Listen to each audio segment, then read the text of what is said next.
Good afternoon, everyone. This is Anthony here from Supernal Magazine Australia, and we have an amazing person in our interview series today in Steve Roberts. Steve, welcome to Supernal. Thanks, Anthony. Good to be with you, mate. Yeah, look, it's great to chat, and I know from our previous chats we could probably talk for a couple of hours, but we don't have that luxury. So explain a little bit about who you are first and what you do, and then we'll delve into some of these choices around vaccinations for kids and all that sort of stuff, or injections for kids. So take it away. Yeah, thanks, mate. Well, first of all, I'm a parent. I've got two beautiful children, 7 and 2. We've also got another child due in April. So first and foremost, I'm a dad, a proud dad, and you know, there's nothing more in life that I would ask for than have children. I'm also a PE teacher, qualified PE teacher, have been since 2000. I've taught at over 20 different schools in Ireland, New Zealand, and Australia, and around New South Wales and Queensland, more regional. And I've taught kids from literally prep school from the age of, or kindergarten, I should say, from the age of 5 or 6, all the way up to year 12. And I also have taught and lectured at university, so mature age students. And I'm also an exercise physiologist, personal trainer as well. And I've had literally 20 years experience working with people of all age groups, all backgrounds, experience levels. So I'm a health fit pro. So I'm pretty conscious of that. I love a beer. I love a good time. I'm sort of, originally from the country. So to paint a bit of a picture, I'm a country bloke who likes to keep fit and help others to keep fit and educate them about health and fitness and the benefits of being involved in sports and activities. So my involvement here right now with what my purpose is to make sure that people in Australia and our communities have that support in order to go about things that they normally did, so they feel comfortable and happy that they're doing that for their health, and I want to support that. Yep, that's great. So that really is a good lead into why you are an ambassador for Parents with Questions. So talk us a bit through Parents with Questions from your perspective. I know Adam Gibson, who's one of the founders of Parents with Questions. I've known Adam for about 6 years now, and I worked with him. He was actually my health coach, my business coach. And when Adam contacted me about this movement that he was involved in October last year, October 2021, one of the first questions that he asked me was, how do I feel about what's going on? And, in a few short sentences, we both agreed that we're on the same page. And my immediate concern is for those children, if they are, or they are now, but at that stage, they weren't being mandated, and they still aren't mandated, but it's getting to that point where children have to be, in order to have some sort of access to community services, schools, things like that. So when Adam said to me they're looking at rolling this out in New South Wales for children 5 to 12 years old, having a child who's 7, myself, I was very concerned that he would be going to school and he would be coerced or offered to have a vaccination, which I didn't agree with. There was no long-term trials about it. There was adverse reactions that I'd seen on different platforms, not the mainstream ones, but having an awareness that there was information out there, you could access it. You can't deny that information does have some validity, even though it may not be from mainstream sources or government websites. I still were very, very careful about what they were intending to do. And at the time, in about August last year, I went along to a bit of a function, a meeting, if you like, here in Toowoomba, and a doctor presented the real truth about COVID.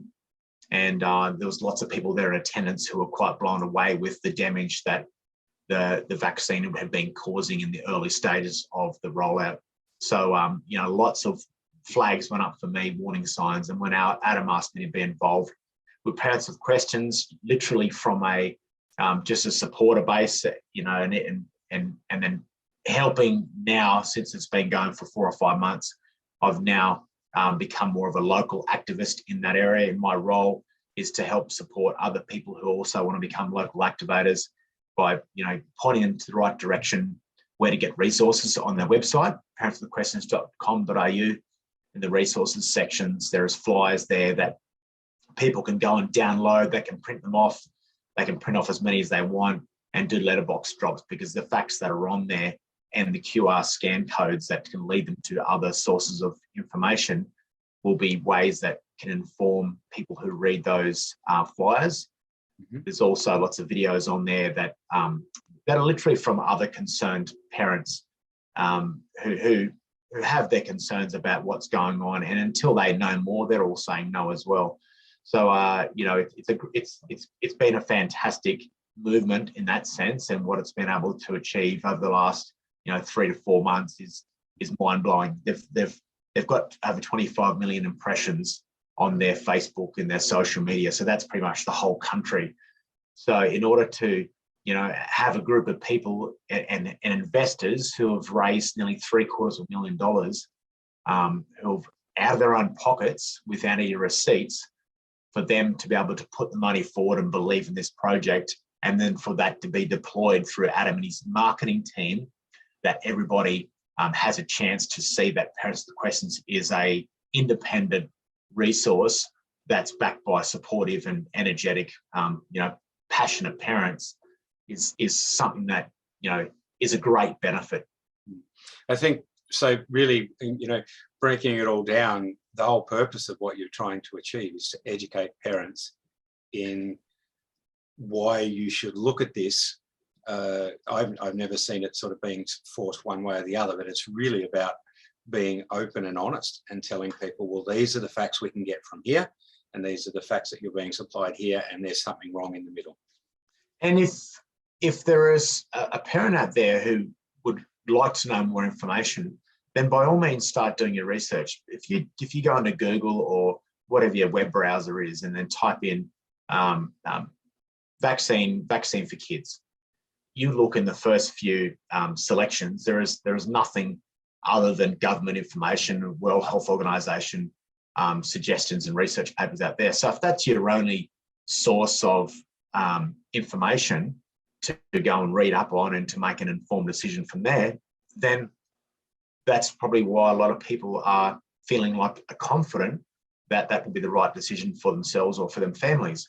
However, the ones, and we know there's been a lot of silencing here in the medical profession. We know that that's already happened. There's lots of suppression orders going out, and now, of course, lots of people lost their jobs. So the whole narrative is basically, pointing at people to say that if you speak up out against this mandate, then you're going to be silenced, basically. So why is it silent? Why can we not speak up about it? Well, what's wrong with saying I have a question about something, and if you're not allowed to be heard, or if it is not argued and discussed like adults, you've got to wonder if there's something that's been hidden. So with Parents with Questions, providing resources that are independently fact-checked by people who are highly skilled and dedicated to this sort of stuff, providing the right evidence and information. Parents with Questions also has a marketing team who are putting out posts and information to be digested by people who have those questions. And one really good, recently, the last few months, there's been a psychologist provide materials on that site, and literally little videos explaining why it is difficult for people to have those awkward conversations with people. And he suggests ways that you could have those conversations literally by being curious and courageous. You're going to ask, what do you think about this?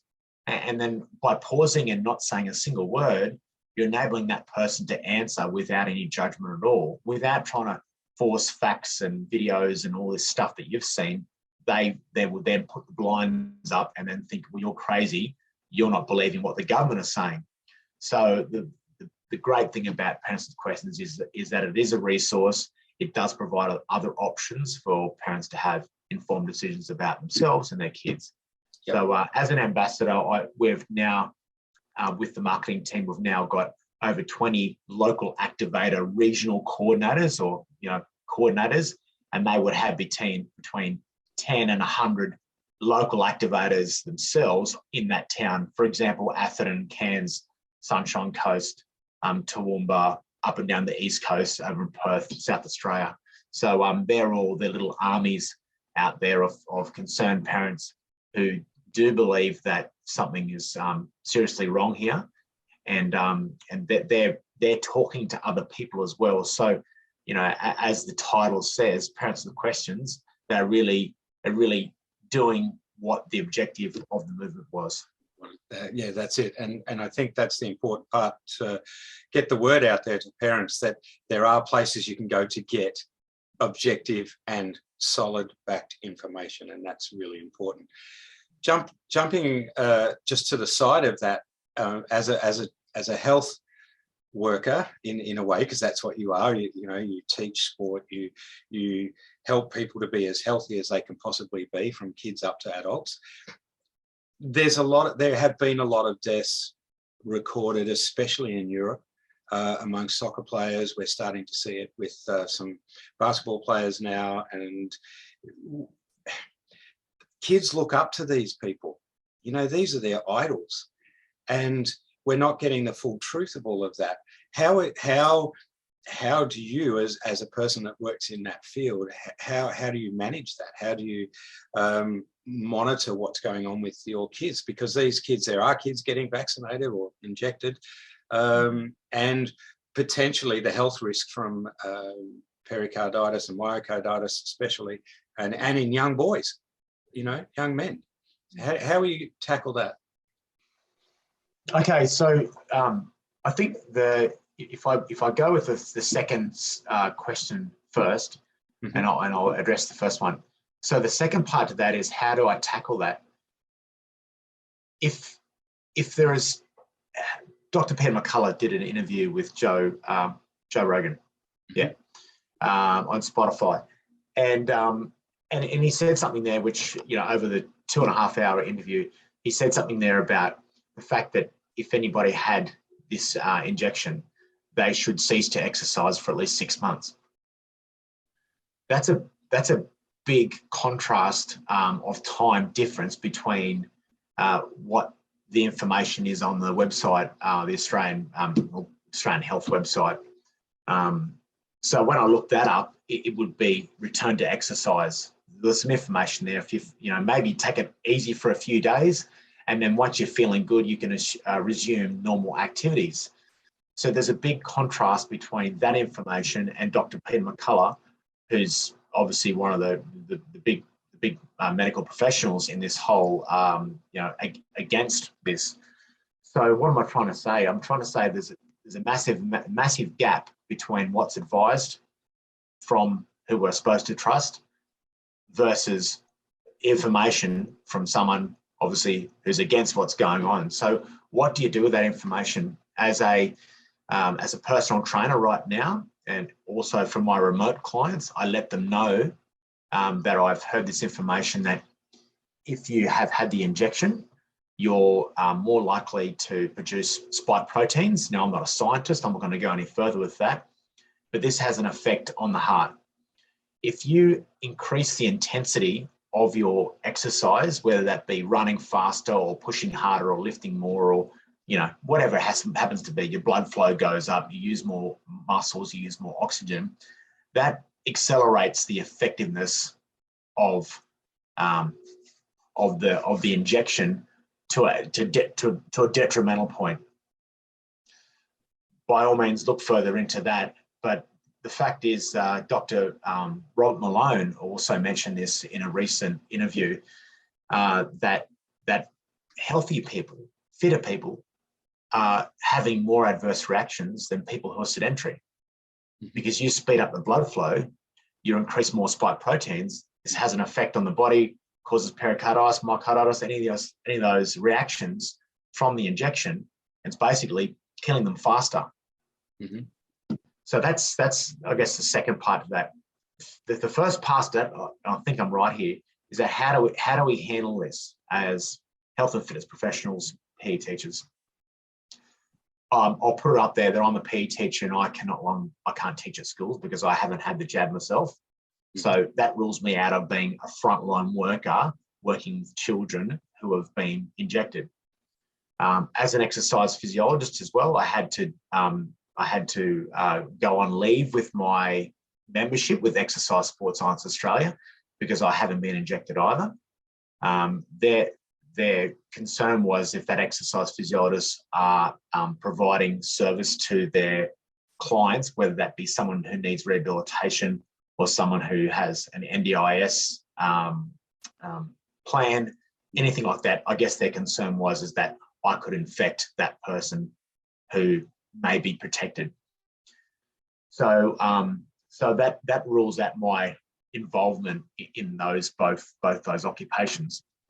So my concern is for my colleagues and those people who have decided that they needed to keep their jobs and they needed to be jabbed for that, is that they might not have the information that they need to react to adverse reactions in front of them in a class and also with their own clients.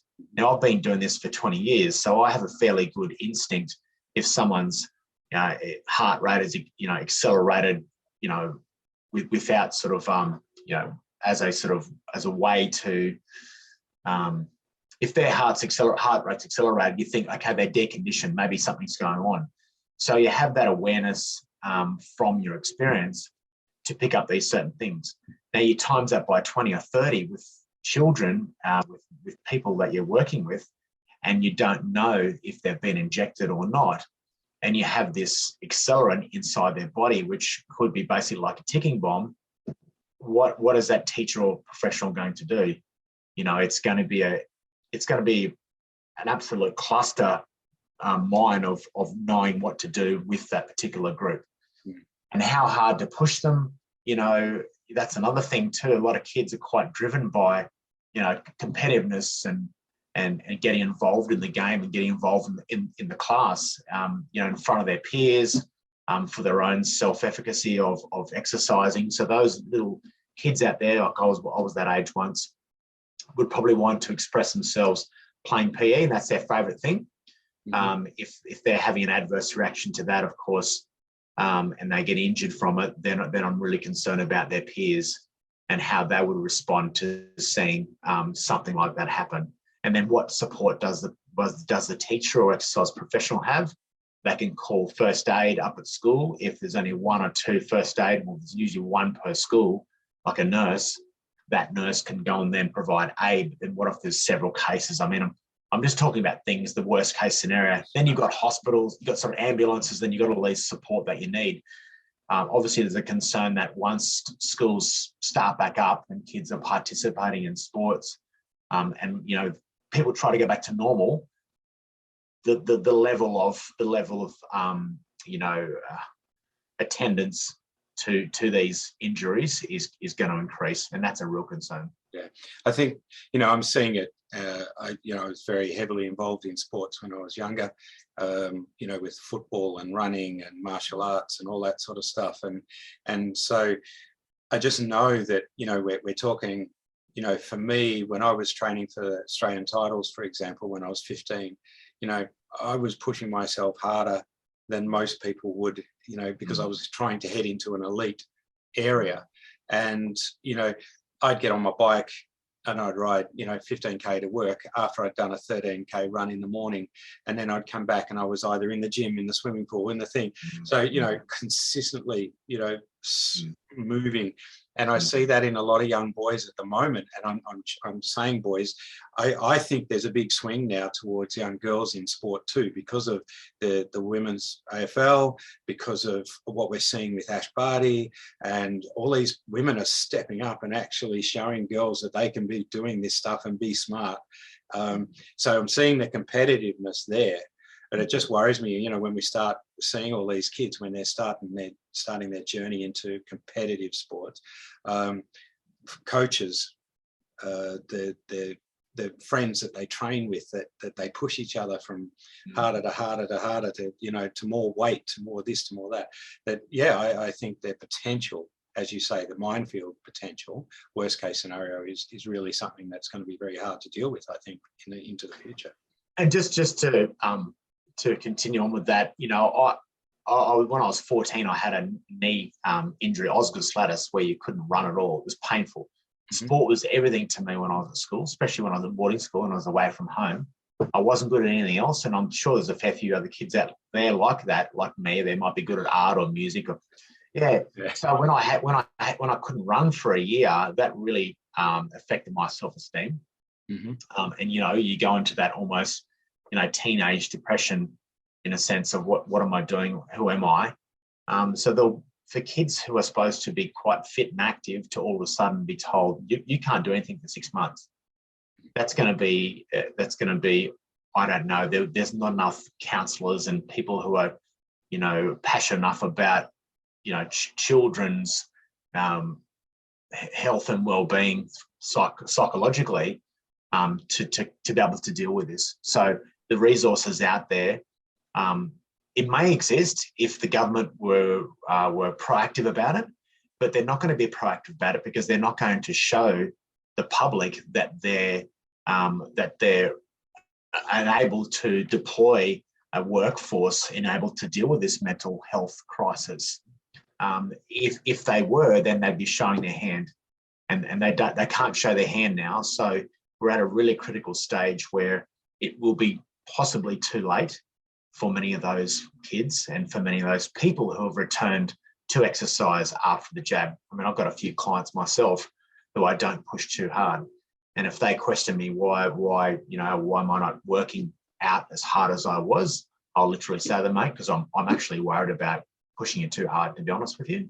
And if they choose to go to another trainer, or, you know, for example, a PE teacher says that to a group of kids, and it's a private education, for example, the PE teacher could have that conversation with the parent. And however, that conversation probably wouldn't go down too well with the headmaster, who's probably on board with the whole narrative as well. So there's a lot of complicated layers here. And it's one of the reasons why I stepped away from private education as well, because if I don't have the right to say exactly what I need to say to the child or the parent, then I'm not being transparent or true to myself. So that's my values. Yeah, I think, and that's really important. And again, there's no easy way around this, which is why Parents with Questions is set up in the first place, and why we're talking now, is that there is no easy way around it. It is so multi-layered, from the mental health to the suicide stuff to people that are just dying, and we don't want to see our sports heroes falling down on the field. No. And unfortunately we are, and no one seems to want to address a lot of that stuff, and I think it's because there's a narrative there that's controlling it, as you say. So, and Anthony, when I was involved with Exercise Sports Science Australia, and I'm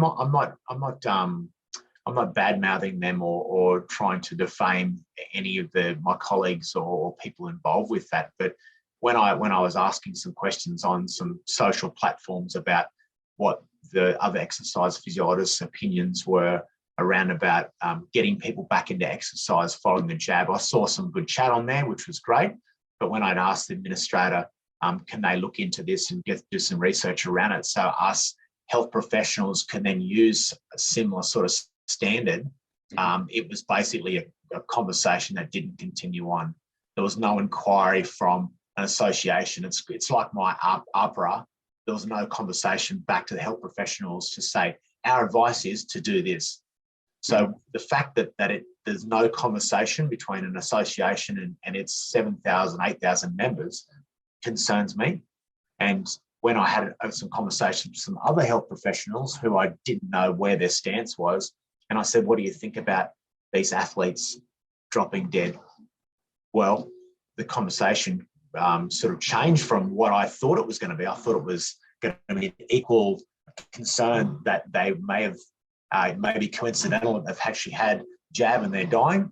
It was kind of, in a way, suppressed with, maybe it can be that they're not conditioned enough and they're having some hard issues because of the level of activity that they had. And because of COVID and because of isolation, they haven't had the competition.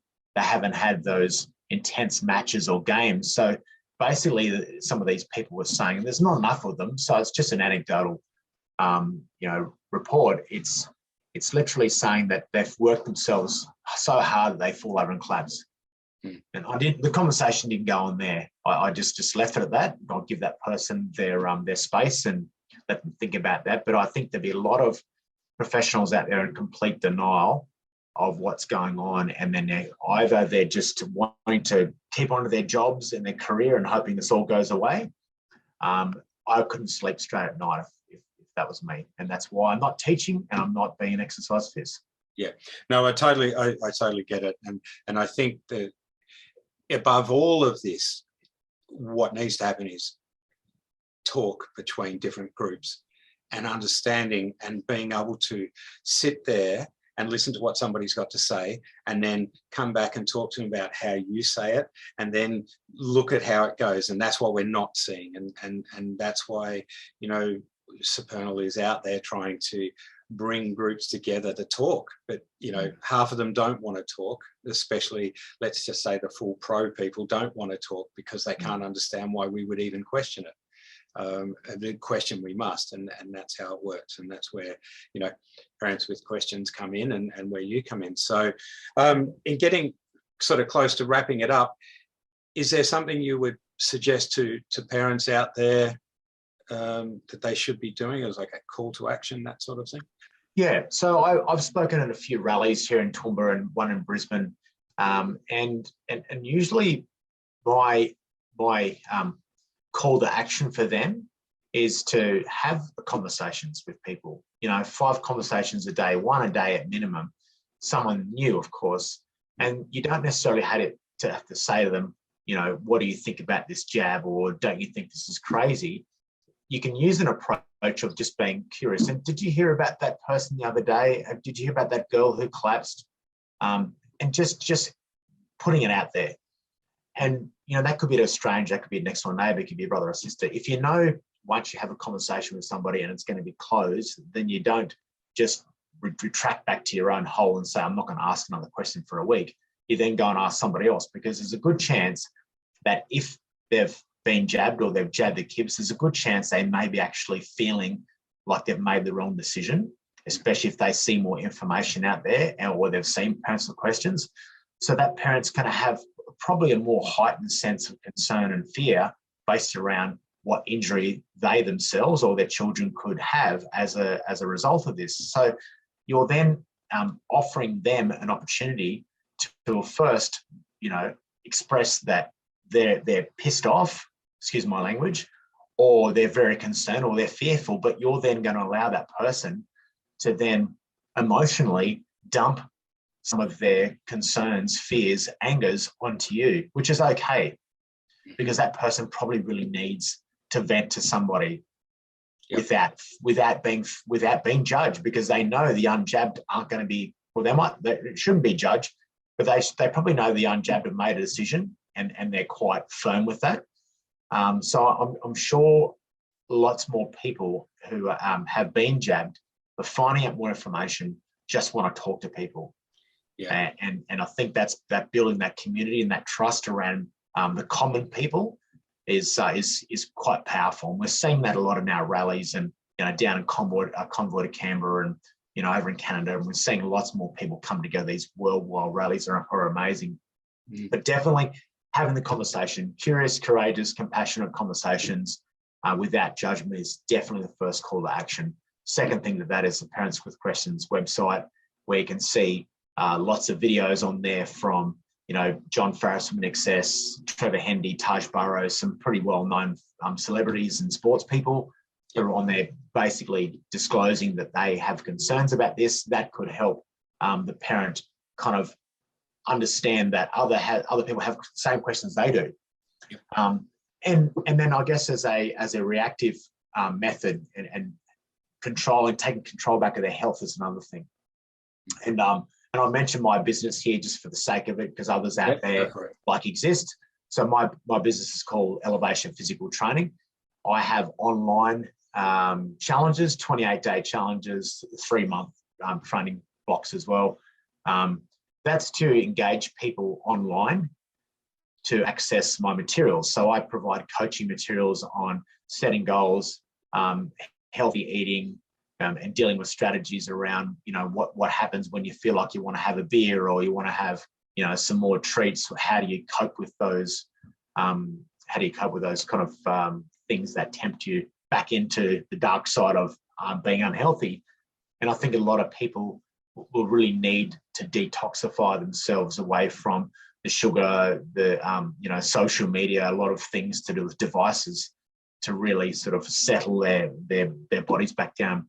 If they're being jabbed, then the same concern is there for people who need to get healthy regardless, but it's just a very careful process in helping them return back to a level they might have been at beforehand, but at least just stepping through that very slowly and having the conversation on a regular basis about how's their energy levels, how's their sleep, how's their suppleness, are they feeling loose, how's their mindset, cognition. So there's some questionnaires you can actually ask and check what people's mental health is like, because there's a good chance that if they've had the jab and they're stressful about their work, stressed about their families, their hormonal arousal levels will be quite high, and they're also putting themselves in that position of being in a case of adrenal fatigue as well. So we need to look after the parents. So really reaching out to health professionals like myself who are able to provide resources and structure and guidance around their health for themselves, for their kids. That's something we need to look at. Another thing, of course, without going on, is about the schooling system. If you don't want your child to be subject to potentially being faced with health clinics coming around to schools, which there are 50 in Queensland in the secondary and private and primary education schools, there's going to be a rollout in the next 3 to 6 months, I think, of clinics being popped up around the place. And of course, that would be clinics that would be available to provide injections for children. But I think that will probably flip back to being a centre where people go and get their blood pressure taken because their heart rates are going to be, exacerbated from the injection as well. So there's a whole multiple layer of things here, but, taking your kids out of school in order to protect them and make sure they're not going to be, susceptible to bullying and this sort of stress that goes on, wearing masks in school. I mean, I had enough trouble concentrating when I was at school without a mask, let alone with a mask on. So there's just a layer of things there. And parents can really protect their children here by saying, look, they might be in year 11 or year 12, they might be just starting school. We can wait another 6 to 12 months until this whole thing hopefully changes and we start to see some common sense and some leadership to return things back to a normal, healthy way in which they were before. And even if parents have to start, I guess, thinking about how they could take more control of their children's education so that they can manage their child's well-being mentally and physically as well, because lots of things happen at school that change kids' behaviours and change who they are. Those dear little children you send off to school all of a sudden come back with a bullying attitude, or they're getting bored themselves. So there's so many things to look at here, but it's a good opportunity for parents who are definitely anti the narrative to take control and then protect their children and themselves. Yeah, well, I think there's already reports that I'm starting to see of bullying and coercion in schools only been back for like a week. People getting stirred up for wearing masks, all that sort of stuff. I mean, there really is so multifaceted, and I think educating the parents making choices and choices to involve their kids in their choices too. And we were going to touch on that a little bit with your son, but you expressed previously about how you're educating him in the best way you can to make his own choices as well. So ultimately, we're going to create a bunch of people that are going to be critical thinkers and not just follow a narrative, and that's what we need. That's right. I mean, you know, we all remember being at school and sitting with our legs crossed in front of our teacher and listening to our teacher, you know, roll off whatever they need to do. That sort of conditioning, it has its good points and bad points. And I guess the good part about it is they learn to listen and to respect. The bad thing about that is if they're getting told things from a teacher who is an adult who may not have the children's interests at heart here, and we're talking about the decision about whether to be vaccinated or not. That teacher may be, I'll use an example, might be a PE teacher like me, who's a father who has concerns. Let's just say I wasn't working at school. Sorry, let's just say I was working at school and I had the jab. Because I've had the jab, I believe in it, it's good for me. I'll also endorse that to these children. So these children are looking to an adult that they look up to, who's their PE teacher, saying, Mr. Roberts has it, so we all should have it. And if the parent then hears that from a child in the afternoon, and the parent is also pro, it'll be like, oh yeah, it's a good idea. Mr. Roberts is sporty, you know, you can do what he says, it's good. So the children are listening to these adults to make a decision themselves. And if they don't really have a right to decide themselves, then it's hard for them. The thing that does scare me, of course, is that children under the age of 16, I think to 12, can give their own consent as well. So that's also very scary. Well, I'm pretty disgusted when I read a government flyer that was teaching kids how to lie to their parents, and I just couldn't believe it that you know, tells them to go to a friend's house and say you're going there, and then you go there and get your jab, and you don't have to tell your parents. Yeah. What sort of government promotes that sort of attitude that it's okay to lie to your parents? I struggle with that. And like, you know, I because I'm on the Parents with the Questions local ambassador group, I'm administrator on there. I read posts from people who put up there first thing in the morning, and I approve them or decline them. But some that are on there, personal stories of parents saying, my child got jabbed at school. I'm really disappointed that they did without checking with me first. Those stories worry me, because if that child then goes on to have an injury, that parent, who's obviously a dedicated mother or father, I don't know how they're going to continue on with their own sense of well-being through this, knowing that if their child passes away, find it very hard for them to live with themselves, that they didn't speak up more. And of course, the anger would just reverberate on. So that's why that support for them is going to be critical, as you were talking about earlier, support for the people, even if they've made a choice that is different to what we might think or what other people might think. If something goes wrong, you can't say, I told you so. You got to say, what can I do to help you through this? Exactly. Yeah, you need to have open arms and love, because we are humans after all. However, those ones who have been they've been on board with this, they must be punished. Absolutely. And I mean that in a very honest and stern way, because I've also have people that I know who are in the medical profession, and they're also involved in this administration of this injection as well. So they need to be, in the harsh words, taught a lesson that they are licensed, or they'll be serving some sort of time behind prison, or even worst case scenario, they're also, you know, going to face some pretty harsh penalties from the new government. So while I shouldn't say I hope that happens, I think it needs to happen to send a clear message to our country that we don't tolerate people who have basically let everybody else down, and let the kids down, because, you know, an eye for an eye as far as I'm concerned. Yeah, and look, you know, I find it hard not to disagree with you on that.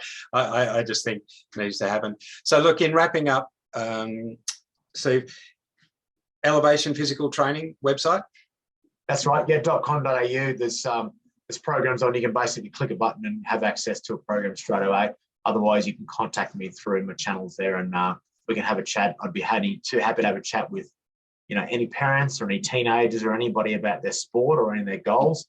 You know, it's a half-hour consultation. We can find out a few things about each other, and I'd be happy to help you step forward and returning your health back to where it was, or even sort of getting you up to where you want to go to which is an offer I don't mind having a conversation with anybody. And even if dads want to get there and have a chat to me about their fears and concerns, and especially dads who are in the country. I'm a country boy, at heart, and I know some guys out there find it difficult to talk about their own feelings and their own fears. So that offer is definitely there. We have a lot of females in the local activators group who are quite verbal and quite open about their feelings. And we know that society, that there's a big difference between men and women who are, happy to speak out aloud. So men, we need to break that down and have these conversations. And thank you very much for having me. I appreciate you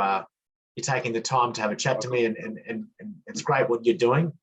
And I just really want people to access more of this information and these conversations, because it definitely helps us. Yeah, it does. And thank you. And parents with questions.com.au. Yeah. Is the other site to go to for that information. So look, thank you very much, Steve, and to our viewers out there, Supernal Magazine Australia.com.au, where everything is free for you to access. So have a supernal day, Steve, and thank you very much. Thanks, Anthony. Take care, mate. Cheers. Bye-bye.